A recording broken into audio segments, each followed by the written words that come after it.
ಹೇಳ್ತಾ ಇದ್ದೇವೆ 4 ಗಂಟೆಗೆ CLB ಸಭೆ ಪ್ರಾರಂಭವಾಗುತ್ತೆ.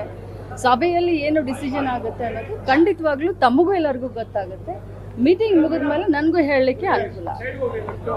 ಸಂಪುಟಕ್ಕೆ ಮತ್ತೆ ಸೇರುವಂತ ವಿಶ್ವಾಸ ಇದೆಯಾ ಅಂತ ನೋಡಿ, ಕೊಟ್ಟಂತ ಕೆಲಸವನ್ನ ಪ್ರಾಮಾಣಿಕವಾಗಿ 3 ವರ್ಷ ನಾನು ಮಾಡಿದ್ದೀನಿ. ನಾನು ಕೆಲಸ ಮಾಡಿರೋದು ನಮ್ಮ ಹೈಕಮಾಂಡ್ಗೆ ತೃಪ್ತಿಯಾಗಿದ್ರೆ, ನನಗೆ ತೃಪ್ತಿಯಾಗಿದೆ, ಬಟ್ ಜನರಿಗೆ ಮತ್ತೆ ಹೈಕಮಾಂಡ್ ತೃಪ್ತಿಯಾಗಿದೆ. ಅವ್ರ ಜವಾಬ್ದಾರಿ ಕೊಟ್ಟರೆ ಖಂಡಿತವಾಗ್ಲೂ PCC ಪ್ರೆಸಿಡೆಂಟ್ ಆಗ್ತಾರೆ ಸತೀಶ್ ಜಾರಕಿಹೊಳಿ ಅವರು. DKC ಮತ್ತೆ ಸತೀಶ್ ಜಾರಕಿಹೊಳಿ ಕಾಂಬಿನೇಷನ್ ಯಾವ ರೀತಿಯಾಗಿ ನೋಡ್ತೀರಾ? ತುಂಬಾ ಚೆನ್ನಾಗಿ ನೋಡ್ತೀನಿ. ಯಾಕಂತಂದ್ರೆ ಒಂದು ಫಾರ್ವರ್ಡ್, ಒಂದು ಹಿಂದುಳಿದ ವರ್ಗದವ್ರದ್ದು ಭಾಳ ಒಳ್ಳೆ ಲೀಡರ್ಶಿಪ್. ಜಾರಕಿಹೊಳಿ ಅವ್ರದ್ದು ಒಂದು ಕಡೆ, DK ಸಾಹೇಬ್ರದ್ದು ಒಂದು ಕಡೆ, ಉಳಿದಂತ ಎಲ್ಲ ನಾಯಕರ ಒಂದು ಕಲೆಕ್ಟಿವ್ ಲೀಡರ್ಶಿಪ್ ನಲ್ಲಿ ತುಂಬಾ ಚೆನ್ನಾಗಿ ಹೋಗುತ್ತೆ ಅಂತ ಹೇಳಿಕ್ಕೆ. ಸಿದ್ದರಾಮಯ್ಯ ಅವರು ನುಡಿದಂತೆ ನಡೆದಿದ್ದಾರೆ. DK ಶಿವಕುಮಾರ್ ಅವರ ತಾಳ್ಮೆಯಲ್ಲಿ ಸಕ್ಸಸ್ ಆಗಿದೆ ಮೇಡಮ್. ಇಬ್ರು ಕಾಂಬಿನೇಷನ್ ಬಹಳ ಚೆನ್ನಾಗಿದೆ. ಎಲ್ಲರೂ ಸೇರ್ಕೊಂಡು ಕಲೆಕ್ಟಿವ್ ಆಗಿ ಹೋಗ್ತೀವಿ. ಯಾಕಂದ್ರೆ 2028ಕ್ಕೆ ನಮಗೆ ಸಿದ್ದರಾಮಯ್ಯ ಸಾಹೇಬ್ರ ನಾಯಕತ್ವ, ಅವರ ಮಾರ್ಗದರ್ಶನ ಅತ್ಯಂತ ಅವಶ್ಯಕತೆ. ಅವರ ವಿಶ್ವಾಸದಲ್ಲಿ ಸರ್ಕಾರ ಮುಂದುವರಿಯುತ್ತೆ ಅನ್ನೋ ವಿಶ್ವಾಸ ನನಗಿದೆ.